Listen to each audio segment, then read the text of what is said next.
이소희님, 제발 그만해주세요. 바닷바람이 거세게 몰아치는 해안 훈련장에서 한 여소위의 절규가 울려 퍼졌습니다.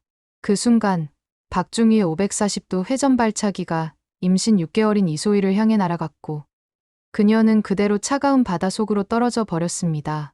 하지만 이 잔혹한 중위는 곧 후회하게 되는데요. 과연 무슨 일이 벌어진 걸까요? 안녕하세요, 여러분. 오늘도 실화를 바탕으로 한 충격적인 이야기를 가져왔습니다. 이 이야기를 끝까지 들으시면 진정한 리더십이 무엇인지, 그리고 사람을 함부로 대하면 안 되는 이유를 깨닫게 되실 거예요. 구독과 좋아요는 더 좋은 이야기를 만드는 데 큰 힘이 됩니다. 이것도 못하냐고 박중희의 고함 소리가 해안 훈련장 전체를 뒤덮었습니다. 올해로 군 복무 3년 차인 박중희는 제7보병사단에서도 악명 높은 가혹행위의 달인이었습니다. 특히 여성 장교들에게는 더욱 가혹했죠. 그에게는 군대에서 여자들이 뭘 할 수 있겠느냐는 편견이 뿌리 깊게 박혀 있었거든요. 이소희, 앞으로 나와. 박중희가 손가락질하며 소리쳤습니다. 이소희는 임신 6개월의 몸으로 힘겹게 앞으로 나섰습니다. 같은 소위 계급이지만 선임인 박중희의 명령을 거부할 수는 없었어요. 배가 불러온 지 벌써 2달이 넘었지만 부대에서는 여전히 강도 높은 훈련을 요구했습니다. 군 규정상 임신한 여성 장교도 일정 기간까지는 기본적인 임무를 수행해야 했거든요. 20kg 분장을 메고 해안가 5km 완주. 이것도 못하면 넌 장교 자격이 없어. 박중희의 눈에는 차가운 살기가 서려 있었습니다. 중위님, 제가 임신 중이라서. 이소희가 조심스럽게 말을 꺼냈습니다. 임신이 뭐가 대단하다고. 임신했으면 군대 오지 말았어야지.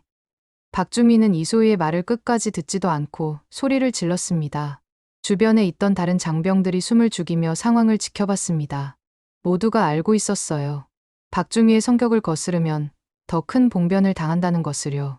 특히 같은 계급인 소희끼리도 선임과 후임의 서열이 엄격했거든요. 이소희는 울먹이는 목소리로 다시 한번 간청했습니다. 중위님, 정말 힘들어서 그러는데 힘들면 전역하라고. 박중희가 벌컥 화를 내며 이소희에게 다가갔습니다.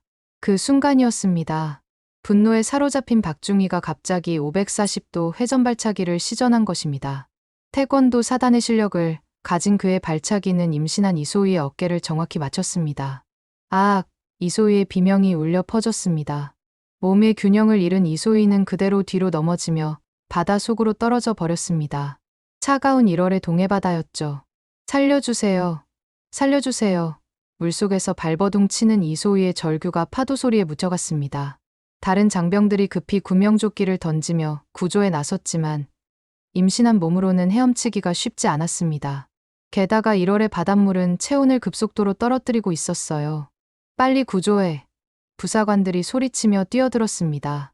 10분 만에 이소희는 간신히 구조되었지만 이미 입술이 파래진 상태였습니다. 차가운 바닷물에 젖은 군복이 무겁게 그녀의 몸을 짓누르고 있었어요. 응급실로, 빨리. 군의관이 달려와 맥박을 재며 소리쳤습니다. 박중희는 그제야 자신이 저질러 놓은 일의 심각성을 깨달았습니다. 하지만 이미 늦었죠. 임신한 여성 장교를 바다에 떨어뜨린 것은 단순한 가혹행위를 넘어선 중대한 범죄 행위였거든요. 이소희, 정신 차려. 동료들이 둘러싸고 이름을 부르며 응급처치를 하고 있었습니다. 구급차가 도착했습니다. 의료진들이 들것을 들고 뛰어와 이소희를 옮겼어요. 그녀의 얼굴은 창백했고 의식을 잃어가고 있었습니다. 혈압이 떨어지고 있어요. 빨리 병원으로. 의무병이 급하게 외쳤습니다. 구급차가 사이렌을 울리며 사라져갔습니다. 해안 훈련장에는 무거운 침묵만이 남았죠. 박중희는 그 자리에 서서 멍하니 구급차가 사라지는 방향을 바라봤습니다. 순간의 분노가 불러온 돌이킬 수 없는 결과. 그는 아직 자신에게 닥칠 운명을 모르고 있었어요. 중위님, 어떻게 하시겠습니까? 부사관이 조심스럽게 물었습니다. 일단 부대로 복귀한다. 박중희는 떨리는 목소리로 대답했습니다. 하지만 그의 마음속에는 말할 수 없는 불안감이 엄습하고 있었어요. 바로 그때 한 부사관이 다급하게 달려왔습니다. 중위님, 큰일 났습니다. 이소희의 보호자가 오신다고 연락이 왔는데 그분이. 부사관의 얼굴이 창백해졌습니다. 그분이 뭐? 박중희가 짜증스럽게 물었습니다. 이 중장님이십니다. 제3군단장이신 이중장님 말입니다. 그 순간 박중희의 얼굴에서 모든 혈색이 사라졌습니다. 중장. 그것도 군단장급 최고의 장교라고요? 자신이 바다에 빠뜨린 임신한 여성 장교가 바로 중장의 딸이었던 것입니다. 박중희의 다리가 후들거리기 시작했어요. 언제 오신다고 했습니까? 박중희의 목소리가 떨렸습니다. 1시간 후에 헬기로 오신다고. 부사관도 덜덜 떨며 대답했습니다. 박중희는 그 자리에 주저앉고 싶었습니다. 자신의 군 생활이 끝났다는 것을 직감했거든요. 아니, 군 생활만 끝나는 게 아닐지도 몰랐어요. 해안가에 불어오는 바닷바람이 유독 차갑게 느껴지는 오후였습니다. 박중희는 급히 부대 본부로 향하며 식은땀을 흘리고 있었습니다. 제3군단장, 중장님의 딸을 바다에 빠뜨렸다니. 이런 일이 어떻게 일어날 수 있었을까요? 사실 박중희에게는 이런 일이 처음이 아니었습니다. 그는 늘 자신보다 약한 사람들을 괴롭히는 것을 당연하게 여겨왔거든요. 박중희가 처음 부대에 부임한 건 3년 전이었습니다. 서울 강남에서 자란 그는 아버지가 운영하는 건설회사 덕분에 어려움 없이 자랐어요. 사관학교를 졸업하고 소위로 임관했을 때부터 그의 오만함은 시작되었죠. 여자들이 군대에서 뭘 할 수 있겠어. 이것이 박중희의 지론이었습니다. 특히 자신보다 늦게 임관한 여성 장교들을 보면 못마땅했어요. 같은 소위 계급이라도 선임인 자신에게 경례를 하는 것이 당연하다고 생각했거든요. 2년 전 박중희가 중위로 진급했을 때의 일입니다. 부대에 새로 온 김소희라는 여성 장교가 있었어요. 김소희, 이것 좀 정리해놔. 박중희가 서류 더미를 던지며 말했습니다. 중위님, 이건 제 업무가 아닌 것 같은데요. 김소희가 조심스럽게 대답했습니다. 뭐, 선임이 시키는 건데 업무가 아니라고. 박중희의 목소리가 높아졌습니다. 하지만 중위님, 저는 작전과 소속이고 이건 보급 업무잖아요. 그날 박중희는 김소희를 사무실 밖으로 불러내 2시간 동안 혼을 냈습니다. 여자가 말대꾸를 해? 라는 말을 수십 번 반복하면서요. 결국 김소희는 그 일로 인해 전속을 신청했고 부대에서는 박중희의 가혹행위가 소문으로 퍼졌습니다. 하지만 상급자들은 훈련 차원이라며 별다른 조치를 취하지 않았어요. 그 일 이후 박중희의 행동은 더욱 거침없어졌습니다. 여군들은 결국 결혼하면 나갈 거 아니야. 괜히 군 예산만 낭비하는 거지. 박중희는 동료 장교들 앞에서 공공연히 이런 말을 했습니다. 6개월 전에는 더욱 심각한 일이 있었어요. 최소희라는 여성 장교가 부대 회식에서 박중희의 술을 거부했을 때의 일입니다. 중위님, 저는 술을 못 마셔서요. 최소희가 정중히 말했습니다. 군인이 술도 못 마셔? 그럼 뭘 할 수 있어? 박중희가 비웃으며 말했습니다. 정말 몸이 안 좋아서 그러는데요. 몸이 안 좋으면 군대 와서 뭐해? 집에서 애나 보고 있지. 그날 최소희는 결국 울면서 자리를 떠났고 다음 날부터 박중희는 그녀에게 더욱 가혹한 업무를 부여했어요. 새벽 5시 출근, 밤 10시 퇴근은 기본이었고 사소한 실수라도 하면 1시간씩 혼을 냈습니다. 여자들은 원래 약해. 그래서 더 강하게 다뤄야 해. 박중희는 이것을 자신만의 교육 철학이라고 불렸어요. 하지만 정작 자신보다 계급이 높거나 권력이 있는 사람 앞에서는 완전히 다른 모습이었습니다. 예, 대대장님. 박중희는 소령 앞에서는 90도로 허리를 숙이며 극존칭을 사용했어요. 예, 알겠습니다. 상급자의 말에는 무조건 예에만 연발했죠. 이런 이중적인 모습 때문에 부대에서는 박중희를 상점벌판형 인간이라고 뒤에서 놀렸습니다. 위로는 굽신거리고 아래로는 갑질하는 전형적인 속물이었거든요. 특히 박중희가 가장 못마땅해하는 건 임신한 여성 장교들이었습니다. 임신했으면 집에 있어야지. 왜 여기 와서 민폐를 끼쳐? 이것이 그의 생각이었어요. 3개월 전 이소희가 부대에 왔을 때부터 박중희의 시선은 곱지 않았습니다. 게다가 임신 소식을 들었을 때는 더욱 못마땅해했죠. 또 임신한 여자 하나 왔네. 일도 제대로 못할 텐데. 박중희는 동료들에게 대놓고 불평했습니다. 하지만 이소희는 다른 여성 장교들과 달랐어요. 박중희의 가혹행위에도 굴복하지 않고 당당하게 맞섰거든요. 중위님, 그런 식으로 말씀하시는 건 적절하지 않은 것 같습니다. 이소희는 박중희의 성희롱성 발언에 단호하게 대응했어요. 이런 이소희의 모습이 박중희에게는 더욱 자극적이었습니다. 다른 여성 장교들은 다 자신 앞에서 고개를 숙였는데 이소희만은 달랐거든요. 쟤는 왜 저리 건방져? 박중희는 이소희를 보면 볼수록 못마땅했습니다. 그래서 오늘도 이소희를 타겟으로 삼은 것이었어요. 임신한 몸으로 힘든 훈련을 시키면 굴복할 거라고 생각했거든요. 하지만 이소희는 끝까지 당당했습니다. 중위님, 이건 임신한 제게는 무리입니다 라고 분명히 말했어요. 그 순간 박중희의 분노가 폭발한 것입니다. 자신의 권위에 도전하는 것처럼 느껴졌거든요. 540도 발차기. 그 순간의 분노가 돌이킬 수 없는 일을 만들어버린 것이었어요. 이제 박중희는 부대 본부 앞에 서 있었습니다. 헬기 소리가 멀리서 들려왔어요. 제3군단장이 오고 있는 것이었죠. 어떻게 하지? 어떻게 하지? 박중희의 머릿속이 하얘졌습니다. 그는 지금까지 자신이 얼마나 잘못된 생각을 하고 있었는지, 얼마나 오만했는지 깨닫지 못했어요. 단지 중장이라는 높은 계급 때문에 두려워하고 있을 뿐이었죠. 하지만 곧 그는 더 큰 깨달음을 얻게 될 것입니다. 진정한 리더십이 무엇인지, 그리고 사람을 어떻게 대해야 하는지를요. 헬기 소리가 점점 가까워졌습니다. 박중희의 운명이 바뀌는 순간이 다가오고 있었어요. 한편 부산 국군병원 응급실에서는 이소희가 의식을 되찾고 있었습니다. 여기가 어디죠? 이소희가 희미한 목소리로 물었습니다. 병원이에요. 이제 괜찮으니까 걱정하지 마세요. 간호사가 다정하게 대답했습니다. 이소희는 자신의 배를 만져보며 안도의 한숨을 쉬었어요. 다행히 아기는 무사한 것 같았거든요. 선생님, 제 아기는 괜찮나요? 이소희가 걱정스럽게 물었습니다. 네. 다행히 태아 상태는 정상입니다. 하지만 충격이 컸으니까 며칠 더 관찰해야 해요. 의사가 차트를 보며 말했습니다. 이소희는 눈물을 흘렸습니다. 아기가 무사하다는 소식에 안도했지만 동시에 분노도 솟구쳤어요. 박중희의 잔혹한 행동 때문에 자신과 아기가 위험에 처했다는 사실이 믿어지지 않았거든요. 사실 이소희에게는 특별한 배경이 있었습니다. 하지만 그녀는 지금까지 그 사실을 부대 누구에게도 말하지 않았어요.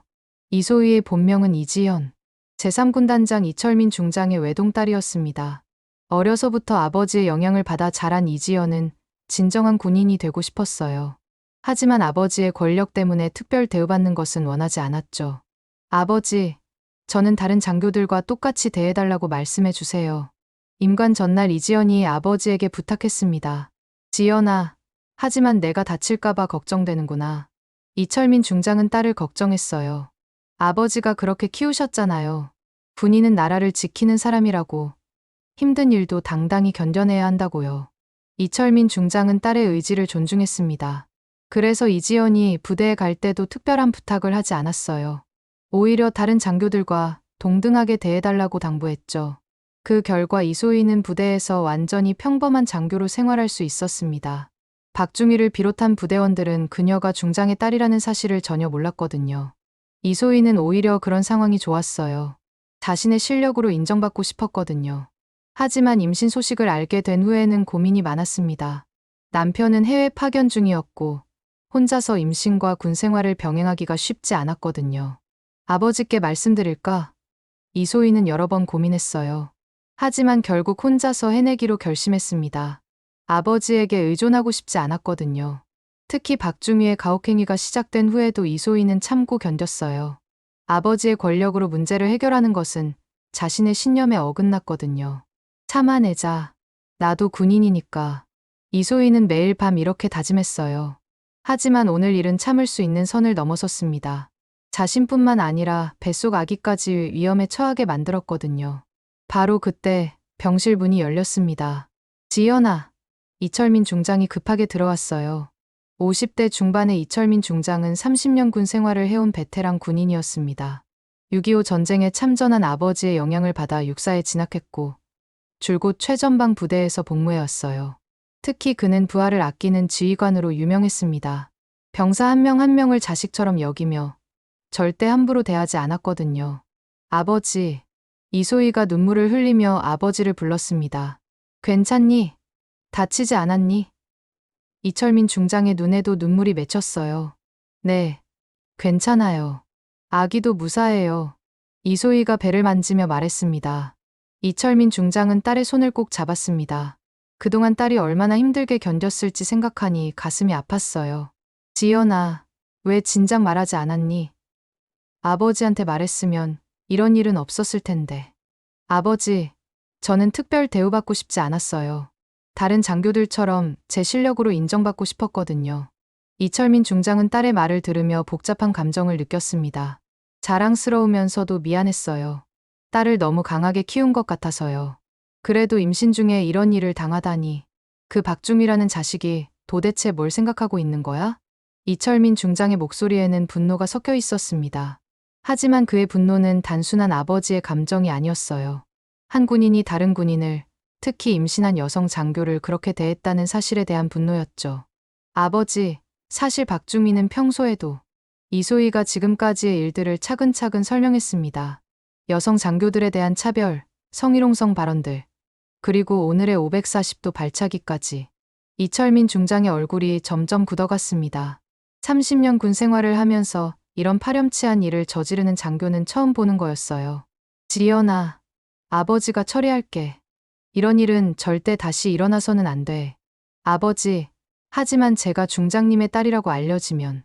지연아, 이건 내가 중장의 딸이어서가 아니야. 한 군인이 다른 군인에게, 특히 임신한 여성에게 이런 짓을 했다는 것 자체가 용서받을 수 없는 일이란다. 이철민 중장의 목소리에는 확고한 신념이 담겨 있었습니다. 나는 30년 동안 군인으로 살아왔다. 그동안 수많은 부하들을 봤지만 이런 식으로 약한 사람을 괴롭히는 인간은 군인 자격이 없어. 이철민 중장은 자리에서 일어났습니다. 지연아, 아버지가 직접 가서 그 자식과 이야기를 나누겠다. 하지만 이건 개인적인 복수가 아니야. 올바른 군기를 세우기 위한 일이란다. 아버지, 그리고 지연아, 너는 잘못한 게 하나도 없어. 당당하게 행동한 거야. 아버지가 자랑스럽다. 이철민 중장은 딸의 이마에 키스를 했습니다. 그리고 병실을 나서며 휴대폰을 꺼냈어요. 여보시오. 나 이철민이오. 제7보병사단으로 즉시 출동 준비하시오. 이철민 중장의 목소리는 차분했지만 그 안에는 단호한 의지가 담겨 있었습니다. 이제 박주민은 자신이 어떤 일을 저질렀는지 정확히 알게 될 것입니다. 그리고 진정한 군인이 무엇인지도 배우게 될 거예요. 하늘에서 헬기 소리가 점점 커졌습니다. 제3군단장의 복수가 아닌 정의의 실현이 시작되려 하고 있었어요. 제7보병사단 상공에 거대한 헬기가 나타났습니다. 군단장 전용 헬기였어요. 헬기 착륙 준비. 모든 장교 집합. 부대 전체에 긴급 방송이 울려 퍼졌습니다. 박주민은 다른 장교들과 함께 헬기장으로 향하며 식은땀을 흘리고 있었어요. 다리가 후들후들 떨려서 제대로 걸을 수도 없었죠. 이게 꿈이었으면 좋겠는데. 박주민은 속으로 간절히 빌었습니다. 하지만 현실은 냉혹했어요. 헬기 소리가 점점 더 크게 들려왔고 거대한 그림자가 훈련장을 덮었거든요. 쿵! 헬기가 착륙했습니다. 프로펠러가 천천히 멈추자 침묵이 흘렀어요. 모든 장교들이 숨을 죽이고 헬기 문을 바라봤습니다. 그 순간 헬기 문이 열렸습니다. 이철민 중장이 모습을 드러냈어요. 키 180cm의 당당한 체격에 3개의 별이 빛나는 어깨, 그리고 30년 군 생활이 만들어낸 카리스마가 온몸에서 뿜어져 나왔습니다. 차렷! 대대장이 구령을 외쳤습니다. 모든 장교들이 일제히 차렷 자세를 취했어요. 박주미도 떨리는 다리로 간신히 자세를 잡았죠. 이철민 중장은 천천히 헬기에서 내려왔습니다. 그의 얼굴에는 차가운 분노가 서려 있었어요. 하지만 그 분노는 절제되어 있었죠. 30년간 단련된 군인의 침착함이었습니다. 경례! 대대장이 외쳤습니다. 안녕하십니까. 제7보병사단 제2대대 장교 일동, 군단장님께 경례. 모든 장교들이 일제히 경례를 했습니다. 박중희의 손도 덜덜 떨리며 이마에 닿았어요. 이철민 중장은 장교들을 둘러봤습니다. 그의 시선이 박중희에게 머물렀을 때 박중희는 심장이 멎는 것 같았어요. 대대장은 누구인가? 이철민 중장의 목소리가 낮고 무겁게 울려 퍼졌습니다. 예, 대대장 김소령입니다. 김소령이 앞으로 나섰습니다. 오늘 훈련 중 사고가 있었다고 들었는데. 예, 그렇습니다. 김소령의 목소리가 떨렸어요. 이철민 중장의 눈빛이 더욱 차가워졌습니다. 사고라고 했나? 임신한 여성 장교를 바다에 빠뜨린 것이 사고라고? 김소령은 대답하지 못했어요. 이철민 중장의 기세에 완전히 압도당했거든요. 박주민은 누구인가? 이철민 중장이 물었습니다. 박주민은 다리에 힘이 풀려 쓰러질 것 같았어요. 하지만 어쩔 수 없이 앞으로 나설 수밖에 없었죠. 예, 예, 박중희입니다. 박중희의 목소리는 떨려서 거의 들리지 않았어요. 이철민 중장이 박중희를 바라봤습니다. 그 시선 하나만으로도 박중희는 숨이 막힐 것 같았어요. 자네가 이소희를 바다에 빠뜨린 장교인가? 그것은. 박중희는 변명을 하려고 했지만 말이 나오지 않았어요. 대답하라. 이철민 중장의 목소리가 우렁차게 울려 퍼졌습니다. 예, 맞습니다. 박중희는 고개를 푹 숙이며 겨우 대답했어요. 이철민 중장은 박중희에게 한 걸음 다가갔습니다. 그 순간 박중희는 정말로 죽을 것 같았어요. 540도 발차기로 임신 6개월인 여성 장교를 차서 바다에 빠뜨렸다고? 죄송합니다. 박중희는 땀을 뻘뻘 흘리며 사과했어요. 죄송하다고? 이철민 중장의 목소리에 분노가 섞였습니다. 임신한 여성과 태아의 생명을 위험에 빠뜨려 놓고 죄송하다고 하면 끝나는 일인가? 박중희는 대답할 수 없었어요. 온몸이 떨려서 서 있는 것조차 힘들었거든요. 자네는 지금까지 얼마나 많은 부하들을 괴롭혔나? 이철민 중장이 차근차근 물었습니다. 그런 건 박중희가 변명하려 했지만 이철민 중장이 손을 들어 막았어요. 거짓말하지 마라. 나는 이미 다 알고 있다. 이철민 중장의 목소리는 차갑기 그지없었어요. 주변에 있던 다른 장교들은 숨도 제대로 쉬지 못했어요. 이철민 중장의 기세가 너무나 압도적이었거든요. 김소령, 이철민 중장이 대대장을 불렀습니다. 예, 이런 일이 벌어질 때까지 왜 손을 놓고 있었나? 김소령은 얼굴이 새파래졌어요. 죄송합니다. 제가 관리를 제대로 하지 못했습니다. 관리를 못했다고? 이철민 중장의 목소리가 높아졌습니다. 부하가 부하를 괴롭히는 것을 보고도 모르는 척했다는 뜻인가? 김소령은 더 이상 대답할 수 없었어요. 이철민 중장은 다시 박중희를 바라봤습니다.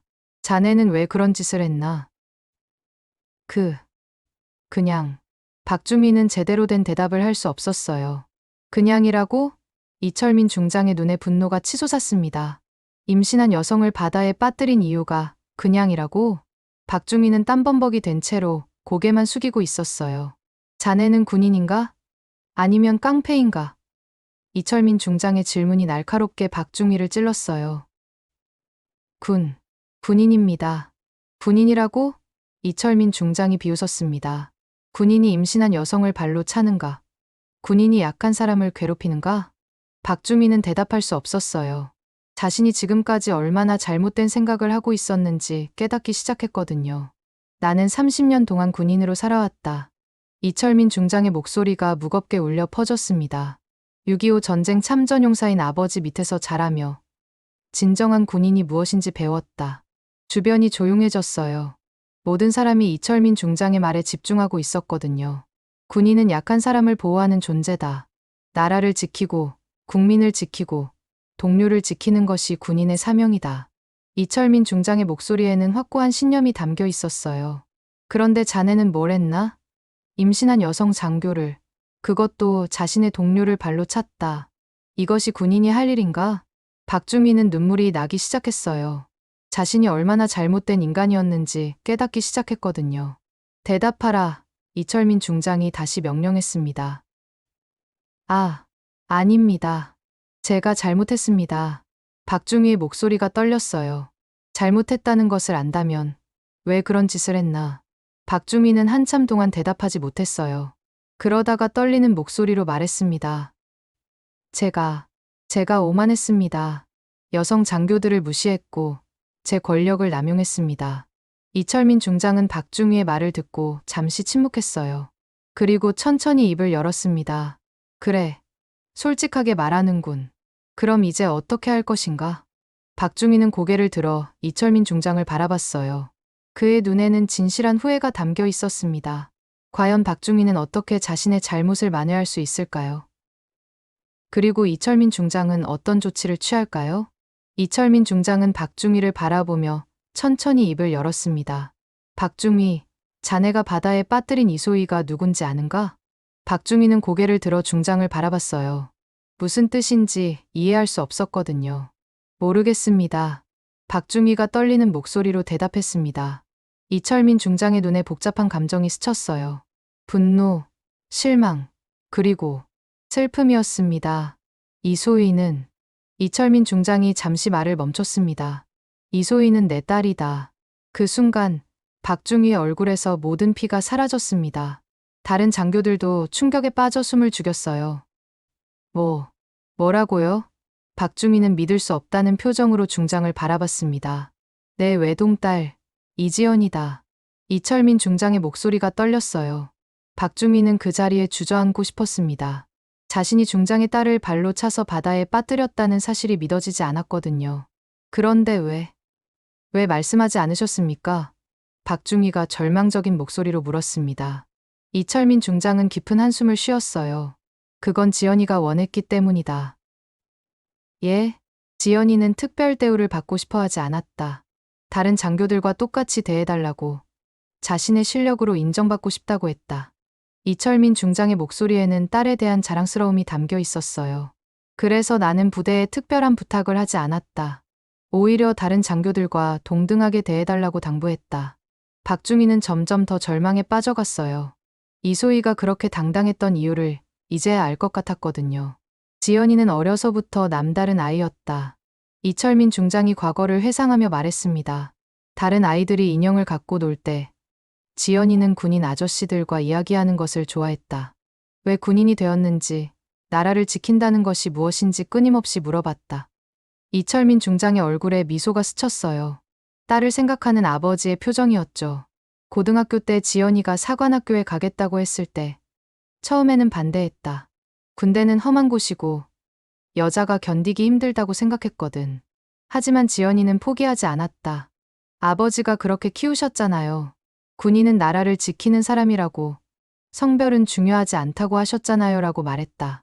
박중희는 이소희의 당당했던 모습이 떠올랐어요. 자신의 가혹행위에도 굴복하지 않고 맞서던 그 용기가 어디서 나온 것인지 이제야 알 것 같았거든요. 그래서 결국 허락했다. 하지만 조건이 있었다. 절대로 아버지의 권력에 의존하지 말고 오직 자신의 실력으로 모든 것을 해내라고 했다. 이철민 중장의 목소리가 더욱 진지해졌어요. 지연이는 사관학교에서 최우등으로 졸업했다. 체력도, 성적도, 리더십도 모두 최고였다. 나는 정말 자랑스러웠다. 박중희는 점점 더 부끄러워졌어요. 자신이 그런 훌륭한 장교를 어떻게 대했는지 생각하니 견딜 수 없었거든요. 임관 후에도 지연이는 특별 대우를 거부했다. 심지어 임신한 후에도 나에게 도움을 요청하지 않았다. 왜 그랬을까요? 박중희가 떨리는 목소리로 물었습니다. 지연이는 진정한 군인이 되고 싶어 했기 때문이다.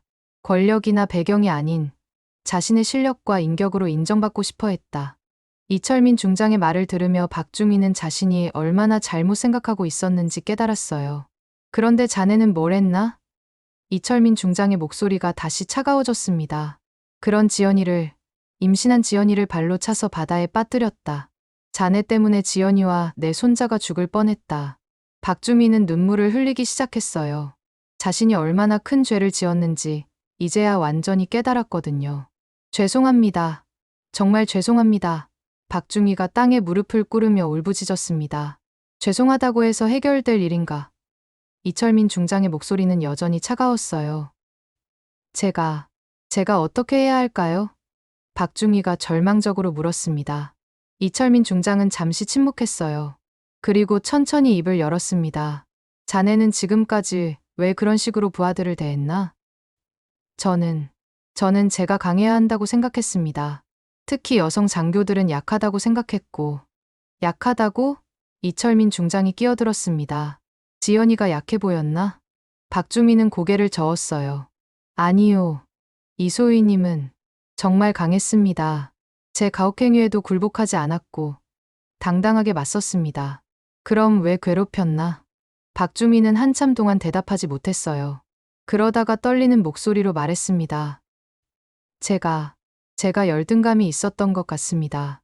이소희님이 저보다 훨씬 훌륭한 장교라는 것을 알고 있었거든요.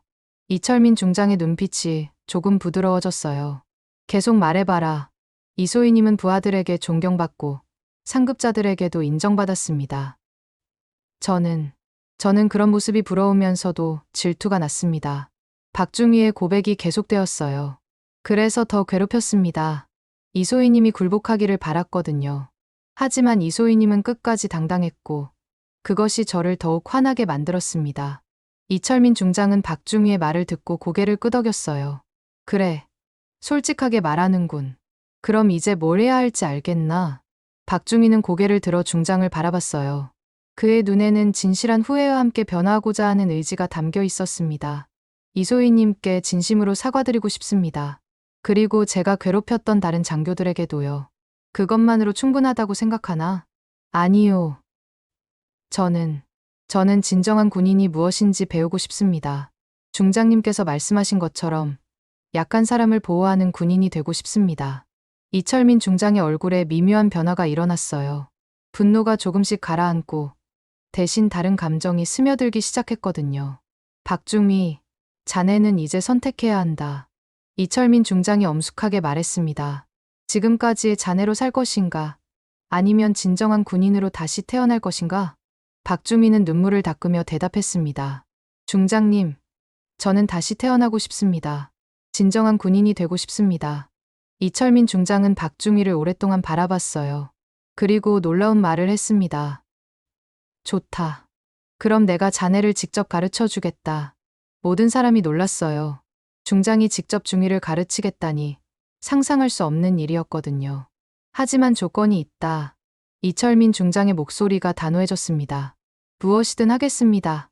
박중희가 즉답했어요. 먼저 지연이에게 진심으로 사과하고 그녀가 용서할 때까지 기다려라. 그리고 지금까지 자네가 괴롭혔던 모든 사람들에게도 사과해야 한다. 예, 알겠습니다. 그리고 앞으로는 내 눈앞에서 단 한 번이라도 부하를 괴롭히거나 약한 사람을 무시하는 모습을 보이면 그 즉시 전역시키겠다. 박주민은 고개를 끄덕였어요. 이제야 자신에게 주어진 두 번째 기회가 얼마나 소중한 것인지 깨달았거든요. 과연 박중희는 진정한 변화를 이뤄낼 수 있을까요? 그리고 이소희는 그를 용서할 수 있을까요? 3일 후 부산 국군병원. 박중희는 병원 복도를 천천히 걸어가고 있었습니다. 손에는 정성스럽게 준비한 과일 바구니와 편지가 들려 있었어요. 지난 3일 동안 박중희는 한잠도 제대로 자지 못했습니다. 이소희에게 어떻게 사과해야 할지, 어떤 말로 자신의 마음을 전해야 할지 고민만 했거든요. 정말 용서받을 수 있을까? 박중희는 불안한 마음으로 중얼거렸습니다. 병실 앞에 도착했을 때 박중희는 문 앞에서 한참을 망설였어요. 용기를 내어 문을 두드리기까지 10분이나 걸렸죠. 들어오세요. 안에서 이소희의 목소리가 들려왔습니다. 박중희는 떨리는 손으로 문을 열었어요. 병실 안에는 이소희가 침대에 앉아 있었고 옆에는 이철민 중장의 의자에 앉아 있었습니다. 안녕하십니까? 박중희가 90도로 인사했습니다. 이소희는 박중희를 보자 표정이 굳어졌어요. 당연한 반응이었죠. 자신을 바다에 빠뜨린 사람을 보고 반가울 리가 없었거든요. 이소희님, 그리고 중장님께 인사드리러 왔습니다. 박중희의 목소리가 떨렸어요. 이철민 중장은 박중희를 바라보며 고개를 끄덕였습니다. 들어와서 앉아라. 박중희는 조심스럽게 병실로 들어갔어요. 이소희와 눈을 마주치려고 했지만 그녀는 고개를 돌리고 있었습니다. 이소희님. 박중희가 조심스럽게 입을 열었습니다. 할 말이 있으면 하세요. 이소희의 목소리는 차가웠어요. 박중희는 깊게 숨을 들이쉬고 무릎을 꿇었습니다. 병실 바닥에 완전히 무릎을 꿇고 머리를 숙인 것이었어요. 이소희님, 정말 죄송합니다. 박중희의 목소리가 떨렸습니다. 이소희는 박중희가 무릎을 꿇는 모습을 보고 조금 놀랐어요. 그동안 항상 오만했던 박중희가 이런 모습을 보인다는 것이 믿어지지 않았거든요. 제가 정말 잘못했습니다. 박중희의 눈에서 눈물이 흘러내렸어요. 지금까지 이소희님을 괴롭히고 차별하고 심지어 발로 차서 바다에 빠뜨린 것. 변명의 여지가 없는 범죄 행위였습니다. 박중희의 목소리에는 진실한 후회가 담겨 있었어요. 이소희님과 뱃속의 아기를 위험에 빠뜨린 것. 평생 용서받을 수 없는 일이라는 것을 알고 있습니다. 이소희는 박중희의 모습을 조용히 지켜봤어요. 진짜 후회하는 것 같았지만 쉽게 믿을 수는 없었죠. 박중희님, 이소희가 차분한 목소리로 말했습니다. 예, 말씀하세요. 박중희가 고개를 들어 이소희를 바라봤어요. 왜 그렇게 했나요? 저뿐만 아니라 다른 여성 장교들도 괴롭혔잖아요. 박주미는 한참 동안 대답하지 못했어요. 자신의 추악한 내면을 드러내야 했거든요. 저는 이소희님이 부러웠습니다. 박주미가 떨리는 목소리로 고백했어요. 부러웠다고요? 네. 이소희님은 저보다 훨씬 훌륭한 장교였습니다. 부하들에게 존경받고 상급자들에게도 인정받았죠. 박주미의 고백이 계속되었어요. 저는 그런 이소희님이 부러우면서도 질투가 났습니다. 그래서 괴롭혔습니다. 질투 때문에 임신한 여성을 발로 찼다는 말씀인가요? 이소희의 목소리에 분노가 섞였어요. 죄송합니다. 정말 죄송합니다. 박주미가 다시 머리를 숙였습니다. 이철민 중장이 조용히 지켜보고 있었어요. 딸이 어떤 반응을 보일지 궁금했거든요. 박주미님, 이소희가 다시 입을 열었습니다. 예, 저는 지금까지 아버지가 중장이라는 사실을 숨기고 살아왔어요. 왜인지 아세요? 박주미는 고개를 저었어요. 특별 대우를 받고 싶지 않았거든요. 제 실력으로, 제 인격으로 인정받고 싶었어요. 이소희의 목소리에는 확고한 신념이 담겨 있었어요. 하지만 박주미님은 저를 그냥 여자로만 봤죠. 군인으로, 동료로 보지 않았어요. 박주미는 고개를 숙인 채 아무 말도 할 수 없었어요. 그것이 가장 상처였습니다. 제가 얼마나 노력해도 박주미님 눈에는 그냥 괴롭혀도 되는 여자일 뿐이었죠. 이소희의 말을 들으며 박주미는 자신이 얼마나 잘못 생각하고 있었는지 깨달았어요. 죄송합니다. 정말 죄송합니다. 박주미가 울먹이며 말했습니다. 이소희님을 군인으로, 동료로 인정하지 않았던 제가 잘못이었습니다. 이소희는 박주미를 바라보며 깊게 생각했어요. 그의 후회가 진실한 것 같았지만 여전히 믿기 어려웠거든요. 박주미님, 그럼 앞으로는 어떻게 하실 건가요? 이소희가 물었습니다.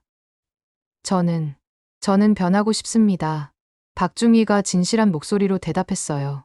중장님께서 저를 가르쳐 주시겠다고 하셨습니다. 진정한 군인이 무엇인지 배우고 싶습니다. 그리고 이소희님을 비롯해서 제가 괴롭혔던 모든 사람들에게 사과하고 싶습니다. 박중희의 눈에는 진실한 의지가 담겨 있었어요. 이소희는 한참 동안 박중희를 바라봤습니다. 그리고 천천히 입을 열었어요. 박주미님, 저는 쉽게 용서할 수 없어요. 박중희의 얼굴이 어두워졌어요. 하지만 이소희가 말을 이었습니다. 정말로 변하신다면, 진정한 군인이 되신다면, 그때는 용서할 수 있을 것 같아요. 박중희의 눈에 희망의 빛이 번쩍였어요. 정말 기회를 주시는 건가요? 네. 하지만 조건이 있어요. 이소희의 목소리가 단호해졌습니다. 무엇이든 하겠습니다. 앞으로 단 한 번이라도 누군가를 차별하거나 괴롭히는 모습을 보이면 그 즉시 용서를 취소하겠어요. 그리고 진정한 리더가 되셔야 해요. 약한 사람을 보호하고 부하를 아끼는 진짜 군인 말이에요. 박주미는 눈물을 흘리며 고개를 끄덕였어요. 약속드립니다. 꼭 그런 사람이 되겠습니다. 이철민 중장이 조용히 미소를 지었어요. 딸의 마음이 얼마나 넓은지 새삼 느꼈거든요. 박중희, 이제 일어나라. 이철민 중장이 말했습니다. 고맙습니다. 정말 고맙습니다.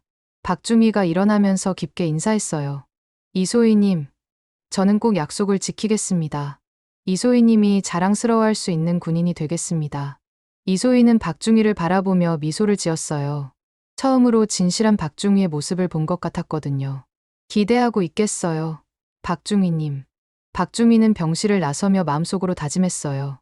이제부터는 정말로 다른 사람이 되겠다고, 진정한 군인이 되겠다고요. 과연 박중희는 자신의 약속을 지킬 수 있을까요? 그리고 진정한 변화를 이뤄낼 수 있을까요? 1개월 후, 제7보병사단 훈련장. 박주미는 새벽 5시부터 부하들과 함께 구보를 하고 있었습니다. 예전처럼 뒤에서 지시만 하는 것이 아니라 맨 앞에서 함께 뛰고 있었어요. 중위님, 괜찮으세요? 너무 무리하시는 것 아닌가요? 상병 하나가 걱정스럽게 물었습니다. 괜찮다. 우리 함께 뛰는 거니까. 박주미가 웃으며 대답했어요. 지난 한 달 동안 박주미는 완전히 달라진 모습을 보여주고 있었습니다. 이철민 중장의 특별 교육 덕분이었죠. 그날 아침, 이철민 중장이 박중희를 부대 본부로 불렀습니다.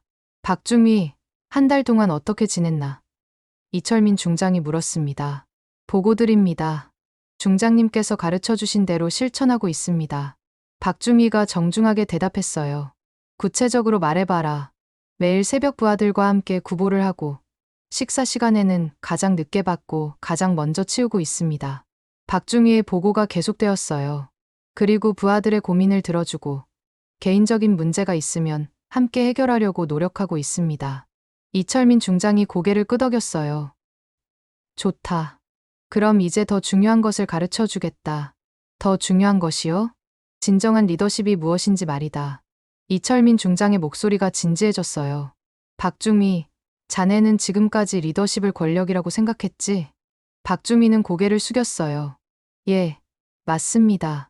하지만 진정한 리더십은 섬김이다. 이철민 중장이 단호하게 말했습니다. 섬김이라고요? 그렇다. 리더는 부하들을 섬기는 사람이야. 부하들이 더 나은 사람이 될 수 있도록 도와주고 그들의 성장을 위해 자신을 희생하는 사람이지. 이철민 중장의 말을 들으며 박중희는 큰 깨달음을 얻었어요. 중장님, 그럼 제가 지금까지 한 행동들은 리더십이 아니라 권력 남용이었다. 이철민 중장이 냉정하게 말했습니다. 진정한 리더라면 이소희처럼 임신한 부하를 보호해야 했다.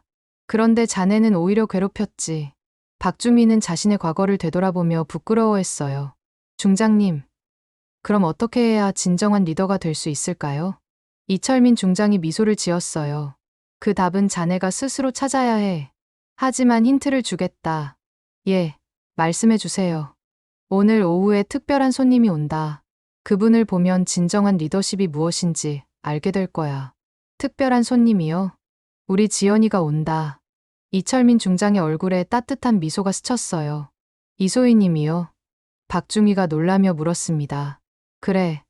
퇴원해서 부대에 복귀한다고 한다. 박중희는 긴장했어요. 한 달 전 병원에서 용서를 받았지만 여전히 이소희 앞에서는 부끄러웠거든요. 오후 2시 부대 정문에 차 한 대가 도착했습니다.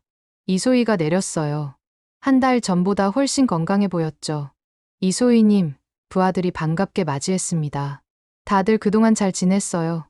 이소희가 환하게 웃으며 인사했어요. 박중희는 멀리서 이 모습을 지켜봤습니다. 부하들이 이소희를 얼마나 좋아하는지 확실히 알 수 있었어요. 이소희님, 박중희님이 완전히 달라졌어요. 한 상병이 흥미롭게 말했습니다. 정말요? 이소희가 관심있게 물었어요. 네. 이제 우리랑 같이 뛰시고 밥도 가장 늦게 받으시고 뭔가 고민이 있으면 들어주세요. 다른 부하들도 한마디씩 거들었어요. 맞아요. 예전에는 무서웠는데 지금은 정말 좋으세요. 저희를 존중해 주시고 함부로 대하지 않으세요. 이소희는 이런 이야기를 들으며 놀라워했어요. 박중희가 정말로 변했다는 것을 느낄 수 있었거든요. 그 순간 박중희가 다가왔습니다. 이소희님, 복귀를 환영합니다. 박중희가 정중하게 인사했어요. 고맙습니다, 박중희님. 이소희가 미소를 지으며 대답했습니다. 이소희님, 한 가지 말씀드리고 싶은 것이 있습니다. 박중희가 조심스럽게 말했어요. 무엇인가요? 저는 이소희님 덕분에 진정한 군인이 무엇인지 배웠습니다. 이소희가 고개를 갸웃했어요. 제가 이소희님을 괴롭혔던 이유가 질투 때문이었다고 고백했잖아요. 그런데 한 달 동안 생각해보니 더 깊은 이유가 있었어요. 박중희의 고백이 계속되었어요. 이소희님은 제가 되고 싶었던 모습이었습니다. 부하들에게 존경받고 진정한 리더십을 보여주는 그런 모습이요. 이소희는 박중희의 말을 조용히 들었어요. 하지만 저는 그런 방법을 몰랐어요. 그래서 권력으로, 강압으로 사람들을 따르게 하려고 했죠. 박중희님, 이소희님, 이제 저는 알겠어요. 진정한 리더는 사람들을 억압하는 게 아니라 섬기는 거라는 것을요. 박중희의 눈에는 진실한 깨달음이 담겨 있었어요. 바로 그때 이철민 중장이 나타났습니다. 지연아, 박중희와 이야기 잘하고 있구나. 네, 아버지. 이소희가 대답했어요. 이철민 중장은 박중희를 바라보며 미소를 지었습니다. 박중희, 자네는 이제 진정한 의미를 깨달았군. 예, 중장님. 모든 것이 이소희님 덕분입니다. 그때 이철민 중장이 놀라운 말을 했습니다. 사실 박중희, 나는 처음부터 이런 결과를 원했다. 예. 박중희와 이소희가 동시에 놀랐어요. 물론 내가 지연이를 괴롭힌 것은 용서할 수 없는 일이었다. 하지만 그 사건을 통해 내가 진정한 군인으로 거듭날 수 있다면 그것만큼 의미 있는 일은 없다고 생각했다. 이철민 중장의 목소리에는 깊은 의미가 담겨 있었어요. 나는 30년 동안 수많은 부하들을 봤다. 그 중에는 너처럼 잘못된 길을 가는 장교들도 많았지. 하지만 대부분은 끝까지 변하지 않았다. 내가 이렇게 진실하게 변할 줄은 정말 몰랐다. 박주민은 감동했어요. 이철민 중장이 자신을 포기하지 않고 끝까지 믿어준 것이었거든요. 중장님, 정말 감사합니다. 박중희, 이제 내 차례다. 이철민 중장이 진지하게 말했습니다. 제 차례요? 내가 다른 사람들에게 진정한 리더십을 보여줄 차례 말이다. 내가 변한 것처럼 다른 사람들도 변할 수 있도록 도와주는 거야. 박주민은 고개를 끄덕였어요. 이제 자신이 해야 할 일을 확실히 알겠거든요. 알겠습니다.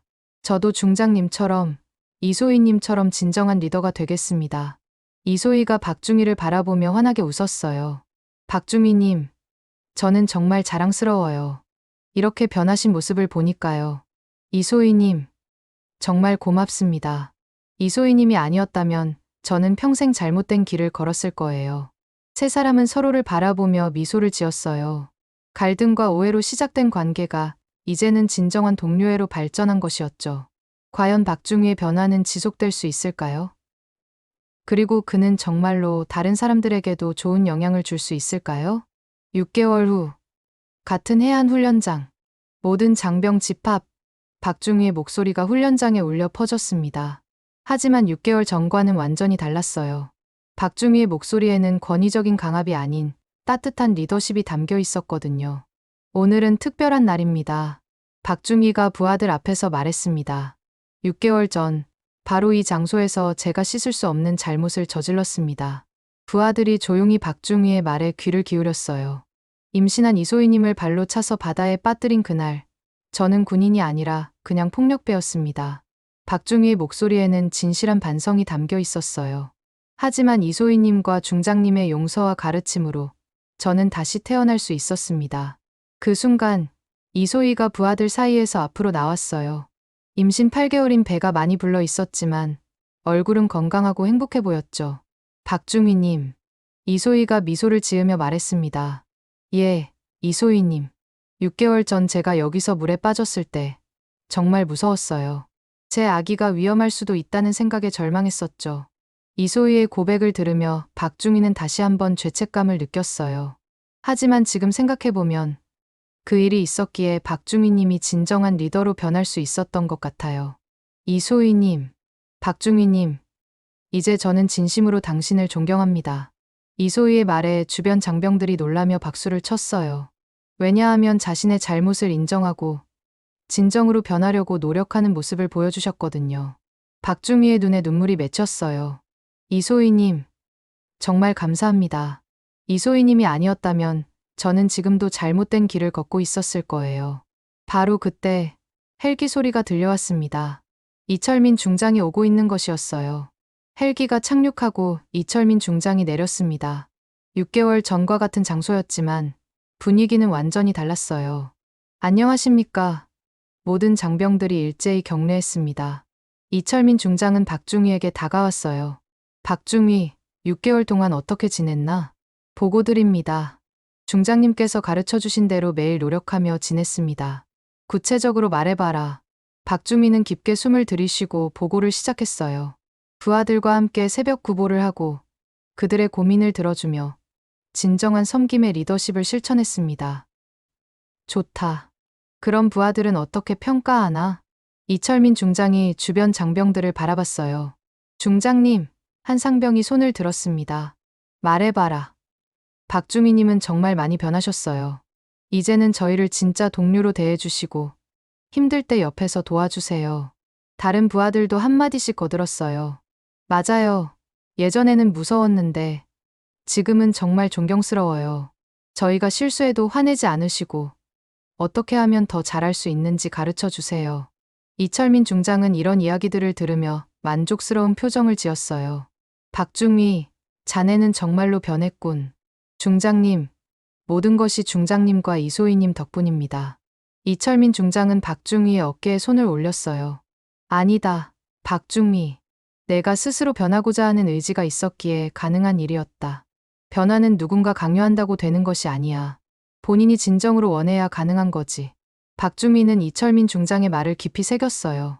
그리고 박중희, 이제 내게 새로운 임무를 주겠다. 새로운 임무요? 진급을 시켜주겠다. 소령으로 말이야. 모든 사람이 놀랐어요. 6개월 만에 소령 진급이라니. 하지만 조건이 있다. 이철민 중장이 계속 말했습니다. 무엇이든 하겠습니다. 내가 변한 것처럼 다른 잘못된 길을 가는 장교들도 변할 수 있도록 도와주는 거야. 박주민은 눈을 반짝였어요. 진정한 리더십이 무엇인지, 섬김이 무엇인지 그들에게 가르쳐주는 특별 교관이 되는 거다. 정말 저에게 그런 중요한 임무를 맡기시는 건가요? 그래. 내가 가장 적임자야. 왜냐하면 잘못된 길이 무엇인지, 올바른 길이 무엇인지 모두 경험해봤으니까. 박주민은 감동으로 눈물을 흘렸어요. 감사합니다. 꼭 잘하겠습니다. 이소희가 박중희에게 다가왔어요. 박소령님, 축하드려요. 이소희가 웃으며 말했습니다. 이소희님, 아니, 이제 저보다 선배시니까 선배님이라고 불러야겠네요. 아직은 괜찮아요. 이소희가 배를 만지며 웃었어요. 그런데 박소령님, 한 가지 부탁이 있어요. 무엇이든 말씀하세요. 제 아이가 태어나면 대부가 되어주세요. 박주민은 깜짝 놀랐어요. 정말 그래도 될까요? 네. 박소령님께서 어떤 분인지 이제 잘 알거든요. 제 아이도 박소령님처럼 진정한 리더로 자랐으면 좋겠어요. 박주민은 감동으로 말을 잇지 못했어요. 이철민 중장이 두 사람을 바라보며 흐뭇하게 웃었습니다. 좋다. 이제 모든 것이 해결됐군. 그날 저녁 부대에서는 축하 파티가 열렸어요. 박중희의 진급과 함께 그의 놀라운 변화를 축하하는 자리였죠. 건배. 모든 사람들이 잔을 들었습니다. 박중희는 이 모든 순간이 꿈만 같았어요. 6개월 전만 해도 모든 사람에게 미움받던 자신이 이제는 존경받는 리더가 되었으니까요. 여러분, 박중희가 일어서서 말했습니다. 저는 여러분들께 약속드립니다. 앞으로도 계속 겸손한 마음으로, 섬기는 마음으로 리더십을 발휘하겠습니다. 그리고 저처럼 잘못된 길을 가는 사람들이 있다면 포기하지 않고 끝까지 도와주겠습니다. 모든 사람들이 박수를 쳤어요. 이소희가 박중희를 바라보며 생각했어요. 정말 사람은 변할 수 있구나. 이철민 중장도 만족스러운 표정으로 이 모든 광경을 지켜봤습니다. 자신의 교육 철학이 옳았다는 것을 증명받는 순간이었거든요. 몇 개월 후 이소희는 건강한 아들을 출산했어요. 그리고 약속대로 박소령이 아이의 대부가 되었죠. 아이의 이름은 이정희.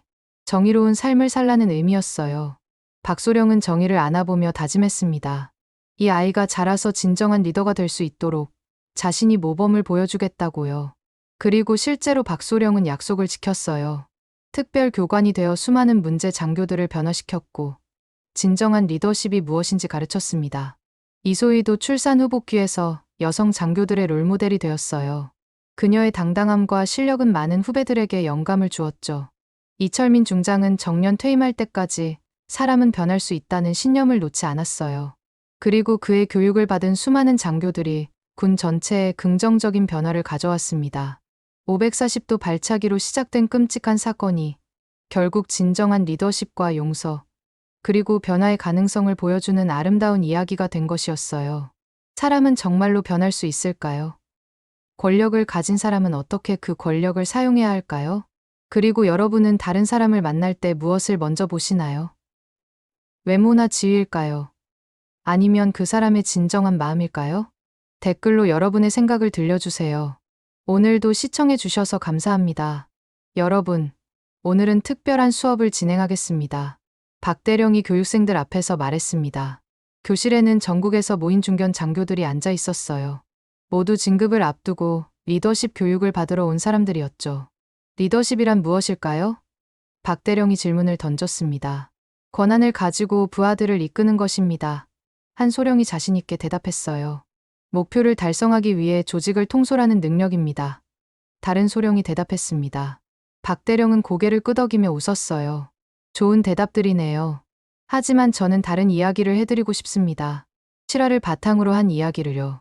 교육생들이 관심 있게 박대령을 바라봤어요.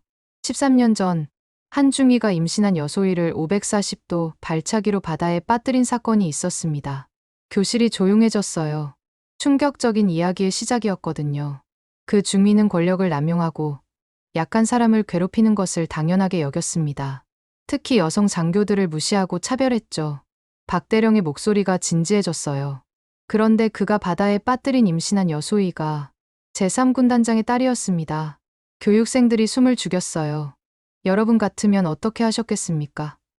자신의 딸을 그렇게 괴롭힌 부하를 보면 어떤 기분이 드시겠어요? 당연히 엄벌에 처해야죠. 한 교육생이 분개하며 말했습니다. 즉시 전역시켜야 합니다. 다른 교육생도 목소리를 높였어요. 박대령이 미소를 지었어요. 하지만 그 군단장은 다른 선택을 했습니다. 그 중위를 직접 교육시키기로 한 거죠. 교육시킨다고요? 교육생들이 놀라며 물었습니다. 네. 진정한 리더십이 무엇인지, 군인 정신이 무엇인지 가르쳐 주기로 했습니다. 박대령은 13년 전의 일을 차근차근 설명하기 시작했어요. 그 군단장은 말했습니다. 군인은 약한 사람을 보호하는 존재다. 나라를 지키고, 국민을 지키고, 동료를 지키는 것이 군인의 사명이다라고요. 교육생들이 진지하게 들었어요. 그리고 진정한 리더십은 섬김이다라고 가르쳤습니다. 리더는 부하들을 섬기는 사람이고, 부하들이 더 나은 사람이 될 수 있도록 도와주는 사람이라고요. 그런데 한 교육생이 손을 들었습니다. 네, 말씀하세요. 그 중위가 정말 변했나요? 사람이 그렇게 쉽게 변할 수 있을까요? 박대령의 얼굴에 특별한 미소가 스쳤어요. 좋은 질문이네요. 여러분, 사실 그 이야기의 주인공들을 여러분이 잘 알고 계실 거예요. 교육생들이 궁금해했어요. 그 군단장은 바로 이철민 예비역 대장님입니다. 그리고 그 임신한 여소이는 현재 이지연 중령이고요. 교육생들이 놀랐어요. 이철민 대장과 이지연 중령은 군에서 매우 유명한 분들이었거든요. 그럼 그 중위는 누구인가요? 한 교육생이 호기심 가득한 목소리로 물었습니다. 박대령이 잠시 침묵했어요. 그리고 천천히 입을 열었습니다. 그 중위는 바로 저입니다. 교실이 완전히 조용해졌어요. 모든 사람이 충격에 빠져 있었거든요. 네. 13년 전 그 끔찍한 일을 저지른 사람이 바로 저, 박성민입니다. 교육생들은 믿을 수 없다는 표정으로 박대령을 바라봤어요. 지금 여러분 앞에서 리더십을 가르치고 있는 제가 예전에는 그런 짓을 저질렀던 사람입니다. 박대령의 목소리에는 진실한 반성이 담겨 있었어요. 그럼 어떻게? 한 교육생이 떨리는 목소리로 물었습니다. 어떻게 변할 수 있었느냐고요? 박대령이 교육생의 질문을 받아주었어요. 이철민 대장님과 이지연 중령님의 용서와 가르침 덕분입니다. 박대령은 13년 전부터 지금까지의 이야기를 자세히 들려줬어요. 이소희의 관용, 이철민 중장의 교육, 그리고 자신의 변화 과정을요. 처음에는 정말 힘들었습니다. 제 자신이 얼마나 추악한 인간이었는지 깨닫는 것부터가 고통스러웠거든요. 하지만 매일매일 노력했습니다. 부하들과 함께 뛰고 그들의 이야기를 들어주고 진정으로 섬기려고 애썼어요. 교육생들이 숨죽여 박대령의 이야기를 들었어요. 그리고 깨달았습니다. 사람은 정말로 변할 수 있다는 것을요. 하지만 조건이 있어요. 어떤 조건인가요? 교육생들이 일제히 물었습니다. 첫째, 자신의 잘못을 진정으로 인정해야 합니다. 변명하거나 합리화하지 말고 솔직하게 잘못했다고 인정하는 거죠. 박대령이 손가락을 하나씩 꼽으며 설명했어요. 둘째, 진심으로 변하고 싶다는 의지가 있어야 합니다. 남이 시켜서가 아니라 자신이 정말로 원해야 해요. 셋째, 끝까지 포기하지 않는 것입니다. 변화는 하루아침에 되는 게 아니거든요. 교육생들이 고개를 끄덕였어요. 그리고 마지막으로 용서해주는 사람이 있어야 합니다. 저에게는 이지연 중령님과 이철민 대장님이 계셨죠. 박대령의 목소리가 감사함으로 가득했어요. 원장님, 한 교육생이 손을 들었습니다. 네. 그럼 지금도 그분들과 좋은 관계를 유지하고 계신가요? 박대령이 환하게 웃었어요. 물론이죠. 이지연 중령님의 아들 정희가 올해 고등학생이 되었는데 제가 대부거든요. 교육생들이 놀라워했어요. 그리고 이철민 대장님은 지금도 저희 멘토이십니다. 어려운 일이 있으면 항상 조언을 구하죠. 정말 대단하네요. 교육생들이 감탄했어요. 여러분, 박대령이 진지하게 말했습니다. 제가 이 이야기를 들려드린 이유는 자랑하려고가 아닙니다. 여러분께 전하고 싶은 메시지가 있어서예요. 교실이 조용해졌어요. 첫째, 사람은 변할 수 있습니다. 아무리 잘못된 길을 걸었더라도 진정으로 변하고자 한다면 기회는 있어요. 둘째, 진정한 리더십은 권력이 아니라 섬김입니다. 부하들을 위해 자신을 희생할 줄 아는 것이 진짜 리더십이죠. 셋째, 용서의 힘은 기적을 만들어냅니다.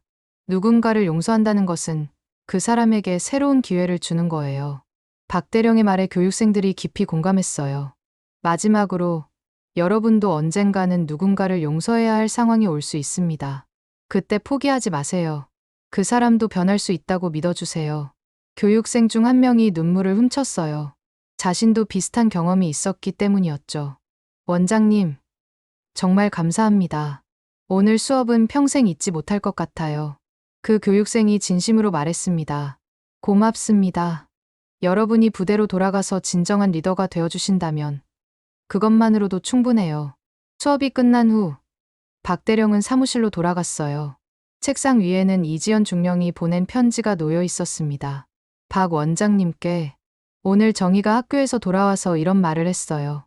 엄마, 우리 반에 친구들을 괴롭히는 아이가 있는데 박 삼촌처럼 변할 수 있을까요? 정희는 박 원장님의 이야기를 듣고 자란 아이라서 사람은 변할 수 있다고 믿고 있어요. 그래서 그 친구를 포기하지 않고 계속 도와주려고 해요. 이렇게 희망이 다음 세대로 전해지는 것을 보니 정말 기뻐요. 박 원장님 덕분에 우리 정희도 따뜻한 마음을 가진 아이로 자라고 있어요. 항상 감사합니다. 이지연 올림. 박대령은 편지를 읽으며 미소를 지었어요. 자신의 변화가 이렇게 다음 세대에까지 영향을 미치고 있다니 정말 뿌듯했거든요. 그날 밤 박대령은 다시 일기를 썼어요. 오늘 교육생들에게 내 이야기를 했다. 처음에는 부끄러웠지만 그들의 반응을 보니 보람있었다. 한 사람의 변화가 다른 사람에게 희망을 준다는 것을 다시 한번 깨달았다. 앞으로도 계속 이런 교육을 하고 싶다. 더 많은 사람들에게 희망을 주고 진정한 리더가 무엇인지 알려주고 싶다. 이철민 대장님과 이지연 중령님께 받은 사랑을 세상에 돌려주는 것. 그것이 내가 할 수 있는 최고의 감사 표현일 것이다. 그렇게 박대령의 교육은 계속되었습니다. 그의 실화를 바탕으로 한 리더십 교육은 전군에 소문이 났고 많은 장교들이 변화했어요.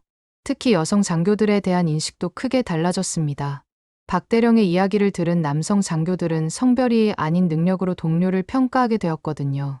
5년 후 박대령은 준장으로 진급했습니다.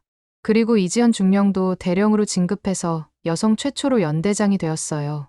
어느 날 박준장과 이대령이 함께 회의를 하던 중이었습니다. 대령님, 요즘 정희는 어떤가요? 박준장이 물었습니다. 벌써 대학생이에요. 사관학교에 지원하겠다고 하네요. 이대령이 자랑스럽게 대답했어요. 정말요? 우리 정희가 벌써 그렇게 컸나요? 네. 그런데 정희가 하는 말이 정말 감동적이에요. 자기도 박삼촌처럼 사람들에게 희망을 주는 군인이 되고 싶다고 해요. 박준장의 눈에 눈물이 맺혔어요. 정말 감사한 일이네요. 제가 저질렀던 그 끔찍한 일이 이렇게 아름다운 결과를 낳다니요. 박준장님, 그 일이 있었기에 지금의 우리가 있는 거예요. 모든 것에는 의미가 있다고 생각해요.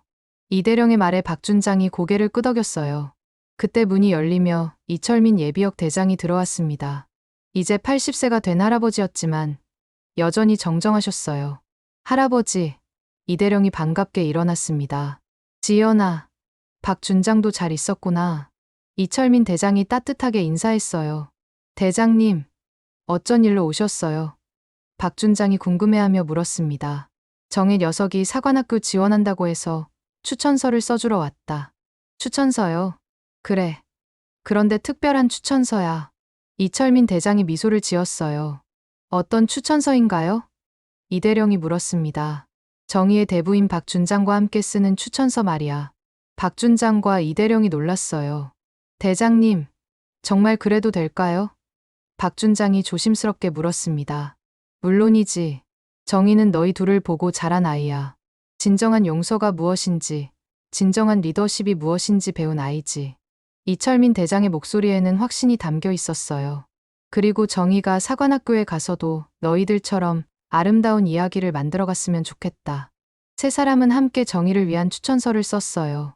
그 추천서에는 용서와 변화, 그리고 희망의 이야기가 담겨 있었습니다. 6개월 후, 정의는 사관학교에 합격했어요. 입학식 날, 세 사람이 모두 참석했습니다. 정의야, 축하한다.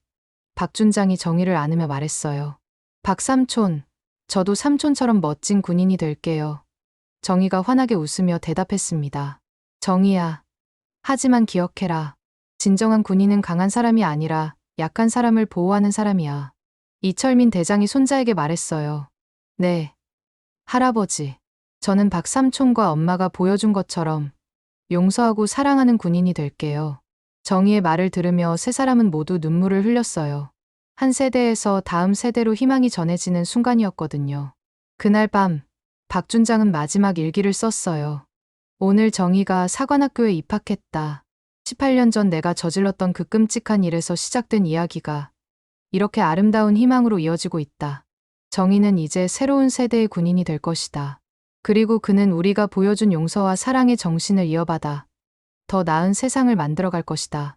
사람은 정말로 변할 수 있다. 그리고 한 사람의 변화는 세상을 바꿀 수 있다. 이것이 내가 18년 동안 배운 가장 소중한 진실이다. 이제 나는 확신한다.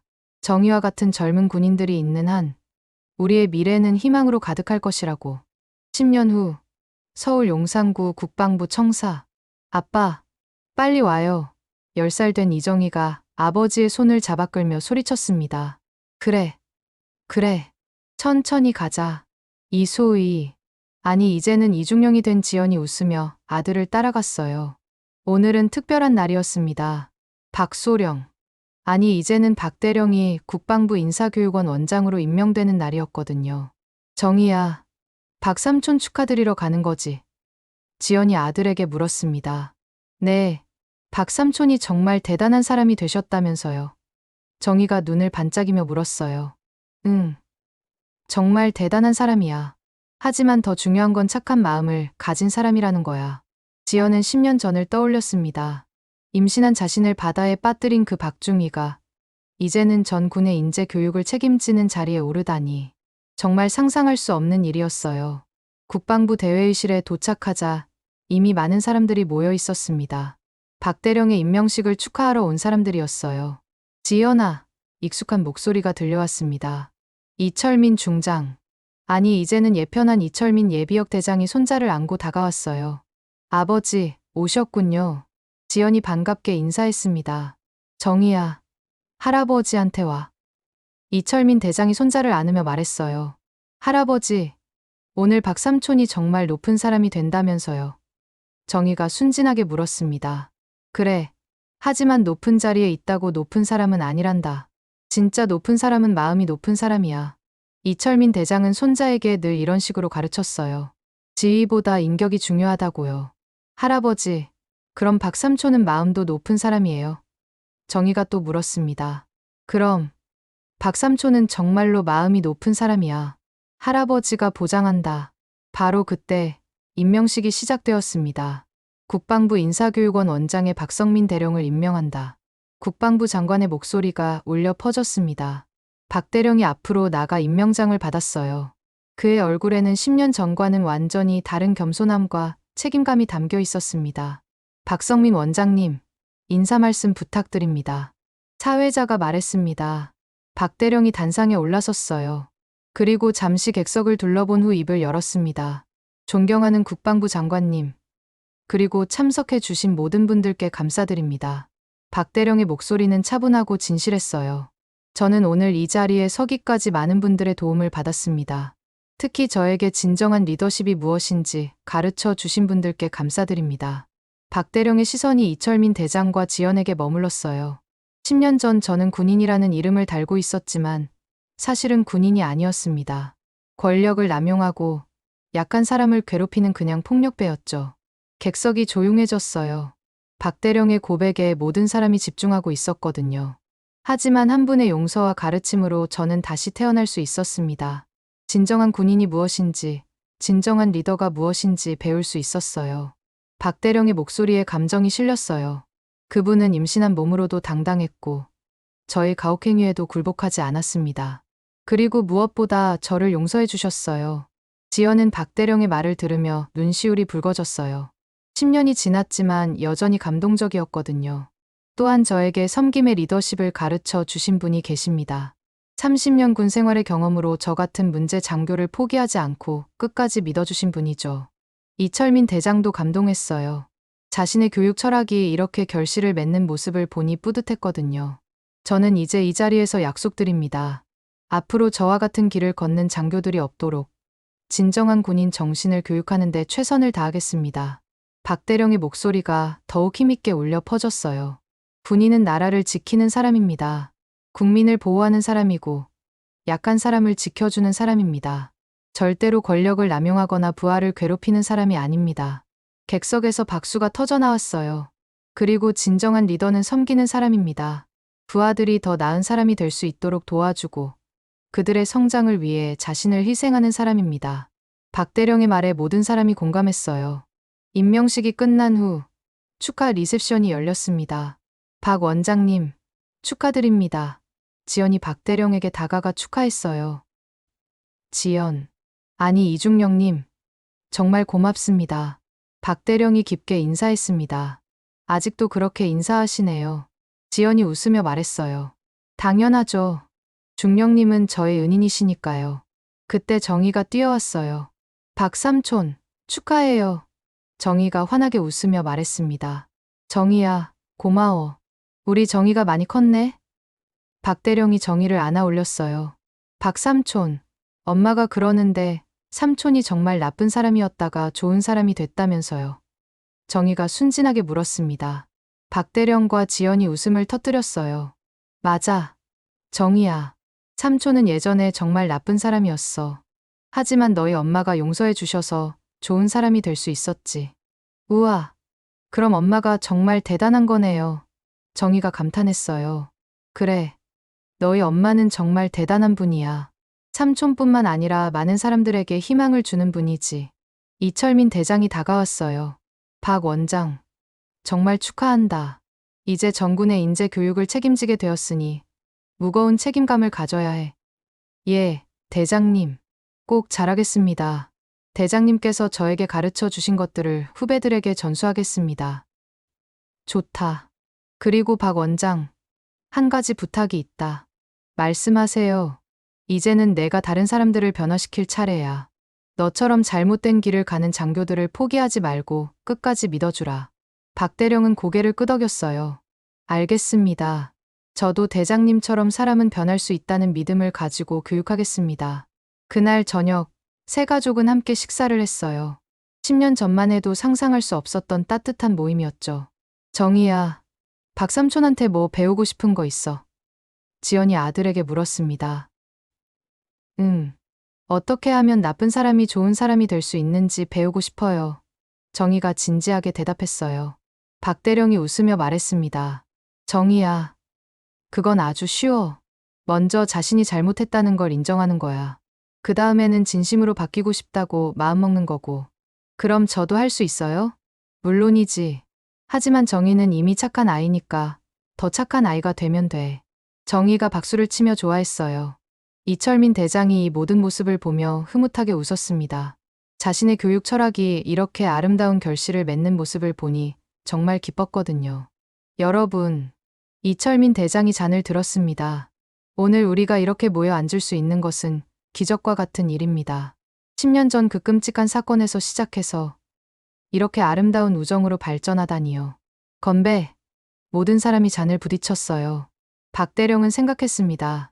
정말 사람은 변할 수 있구나. 그리고 용서는 기적을 만들어내는구나. 지연도 생각했어요. 10년 전 그 일이 있었기에 지금의 우리가 있는 거구나. 모든 것에는 이유가 있나 보다.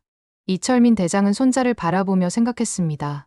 이 아이가 자라서도 이런 아름다운 세상을 만들어갔으면 좋겠다. 그날 밤, 박대령은 일기를 썼어요. 오늘 인사교육원 원장이 되었다. 10년 전 그 끔찍한 일을 저질렀던 내가 이 자리에 오다니. 정말 기적 같은 일이다. 앞으로는 더 많은 사람들에게 희망을 주는 사람이 되고 싶다. 지연 중령과 이철민 대장님께 받은 사랑을 다른 사람들에게도 나누어 주고 싶다. 진정한 변화는 이렇게 시작되는 것이었어요. 한 사람의 변화가 다른 사람에게 전해지고 그것이 또 다른 사람에게 전해져서 세상을 조금씩 더 아름답게 만들어가는 것이죠.